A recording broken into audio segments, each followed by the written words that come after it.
Price Lord. தேவனுடைய நாமம் மகிமைப்படட்டும். நாளிலும் உங்களை பார்த்ததுல ரொம்ப சந்தோஷம். இந்த நாளிலும் கூட ஆண்டுடைய வார்த்தையில உங்களுக்கு அறிவிப்பதில் எனக்கு ரொம்ப சந்தோஷம். தியானத்திற்காக ஒரு வசனத்தை நாம் வாசிக்க போகிறோம். ஆதியாகமம் 50வது அதிகாரம் 25வது வசனம். ஆதியாகமம் 50:25. தேவன் உங்களை சந்திக்கும் போது என் எலும்புகளை இவ்விடத்திலிருந்து கொண்டு போவீர்களாக என்றும் சொல்லி யோசேப்பு இஸ்ரவேல் புத்திரரிடத்தில் ஆணையிடுவித்து கொண்டான். என் எலும்புகளை இவ்விடத்திலிருந்து கொண்டு போவீர்களாக. நமக்கு நல்லா தெரியும், ஆதியாகமம் எல்லாருக்குமே ஒரு தெரிந்த ஒரு புத்தகம். எப்படின்னா வேதத்தை ஸ்டார்ட் பண்றோம் அப்படின்னா ஆதியாகமத்துல தான் ஆரம்பிப்போம்.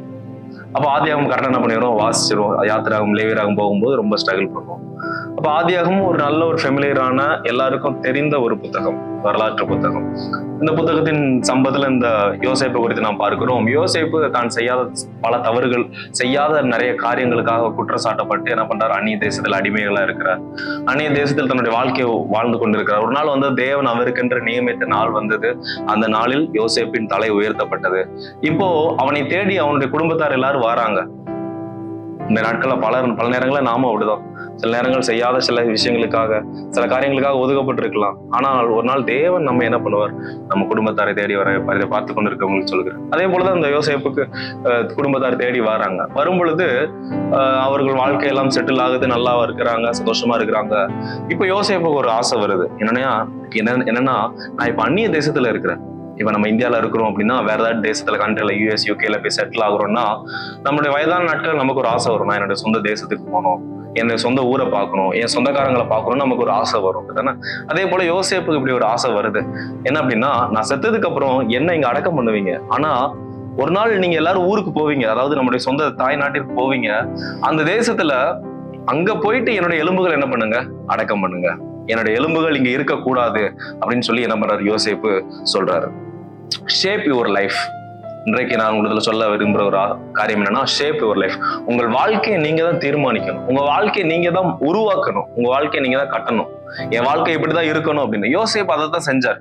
எதன் அடிப்படையில செய்தார் அப்படின்னா, விசுவாசத்தின் அடிப்படையில் செய்தார். இந்த நாட்கள்ல நமக்கு ரொம்ப தேவை விசுவாசம். நிறைய பேர் நான் வாட்ச் பண்றதுல நான் சொல்றேன் என்ன அப்படின்னா, பல நேரங்கள்ல மெசேஜ், வர்ஷிப் இதெல்லாம் ரொம்ப கரெக்டா இருக்கிறோம். ஆனா எதுல வீக் பண்றோம் அப்படின்னா, ஃபெய்த்ல ரொம்ப வீக் பண்றோம். அவங்களோட தனிப்பட்ட விதத்துல பேசும்போதுதான் தெரியுது எந்த அளவு இவங்க நெகட்டிவா இருக்கிறாங்க, எந்த அளவு இவங்க ரொம்ப ஒரு தாழ்வு மனப்பான்மையில தன்னை குறித்து ரொம்ப குறைவா யோசிக்கிறாங்க அப்படிங்கிறத அவங்களோட தனிப்பட்ட விதத்துல பேசும்போதுதான் தெரியுது. ஆண்டவர் நம்ம இடத்துல எதிர்பார்க்கிற ஒரு விஷயம் என்னன்னா, நம்ம விசுவாசம் உள்ளவர்களா இருக்கணும். ஆண்டவர் வேதத்துல பல இடங்கள்ல சொல்றாரு, விசுவாசம் இல்லாமல் தேவனுக்கு பிரியமா இருப்பது கூடாத காரியம். நீங்க ஆண்டவருக்கு பிரியமா இருக்கணும்னா கூட விசுவாசம் உங்களுக்கு வேணும். ஏன்னா நம்ம இங்க இருக்கிற யாருமே தெய்வத்தை நம்ம பார்த்தது இல்லை கண்களால. எல்லாவற்றையும் நம்ம உணர்கிறோம், விசுவாசிக்கிறோம், நம்புகிறோம். அப்ப விசுவாசம் இல்லாம ஒண்ணுமே கூடாத ஒரு காரியம். நம்புறதுலயே நிறைய பேருக்கு பிரச்சனை. நம்புங்க அப்படின்னாலே நடக்குமா அப்படின்னு பல கேள்விகள். ஏன்னா நமக்கு இது வரைக்கும் வாழ்க்கையில எந்த ஒரு நல்ல விஷயத்தையும் பார்த்தது இல்லை. அதனால நிறைய கேள்விகள் தான் நமக்கு வருது. ஆனா அந்த யோசேப்பை பாருங்க, நான் வாழும்போது மட்டும் இல்ல, நான் செத்ததுக்கு அப்புறமும் கூட நீ என்ன பண்ணணும், என் எலும்புகள் இங்க இருக்கக்கூடாது. கிட்டத்தட்ட யோசேப்பு 110 வயசுல என்ன பண்றாரு, மரிக்கிறாரு. மரித்ததுக்கு அப்புறம் பல ஆண்டுகள் ஆயிடுச்சு, கிட்டத்தட்ட நிறைய ஒரு 100 ஆண்டுகள் கிட்ட ஆயிடுச்சு. ஆனதுக்கு அப்புறம் என்ன பண்ணப்படுறாங்க, அவருடைய எலும்புகள் இங்கிருந்து எடுத்துக்கொள்ளப்பட்டு போய் என்ன பண்ற, அவருக்கு சொந்த இடத்துல கொண்டு என்ன பண்ணப்படுது, புதைக்கப்படுது. நீங்க அந்த காரியம் வசனங்கள்லாம் வாசிச்சா தெரியும். யாத்திராகமம் 13:19 மோசே என்ன பண்றாரு, எகிப்துல இருந்து இஸ்ரவேலுக்கு நடைபயணம் ஆரம்பிக்கும் பொழுது அந்த எலும்புகளை தூக்கிட்டு போறாரு. யோசேப்பு அன்னைக்கு சொன்னார் இல்ல, எலும்புகளை தூக்கு அப்படின்னு. யோசுவா புஸ்தகம் 24வது அதிகாரம் 32 வாசிக்கும் பொழுது சொல்லப்பட்டிருக்க கடைசியில யோசேப்பு அந்த தேசத்தில் சொந்த நாட்டில் என்ன பண்றான், புதைக்கப்படுறான். அப்பொழுது அந்த இடத்தையே என்ன பண்றாங்க, யோசேப்புக்கு சொந்தமாக கொடுக்காங்க. அதாவது யோசேப்பின் சந்ததிக்கு அந்த இடம் சொந்தமாக போகப்படுகிறது. Shape your life. உங்க வாழ்க்கை எப்படி இருக்கணுங்கிறத நீங்க தான் தீர்மானிக்கணும், நீங்க தான் அதை உருவாக்கணும், நீங்க தான் கட்டணும். பல நேரங்களில் நம்ம என்ன நினைக்கிறோம்னா, ஆண்டவர் என்ன நடத்துவாரு, இல்ல நானே அது பாட்டு போற போக்குல போகும். அப்படி இல்லவே இல்லை. ஆண்டவர் தெளிவா சொல்றாரு, எல்லா காரியத்தையும் நம்ம இடத்துல அதிகாரத்துல கொடுத்திருக்காரு. அந்த உலகத்தை படைக்கும் பொழுதே ஆதாம் இடத்துல கொடுத்த ஒரு விஷயம், எல்லாவற்றையும் ஆண்டுகொள், நீ தான் கண்ட்ரோல் பண்ணணும், நீ தான் எல்லாவற்றையும் செய்யணும். ஆனா அந்த அதிகாரம் பிசாசு இடத்துல போச்சு. திரும்பவும் இயேசு பூமிக்கு வந்து மரித்து அந்த அதிகாரத்தை நம்மகிட்ட கொடுத்துட்டு போனார். இன்னைக்கு வரைக்கும் நம்ம என்ன பண்றோம், யாரையோ ஒருத்தர் டிபெண்ட் பண்ணி கடவுள் தான் இதை செய்யணும், கடவுள். ஆனா ஆண்டவர் என்ன சொல்றாருன்னா, நீ தான் இதை செய்யணும் அப்படின்னு.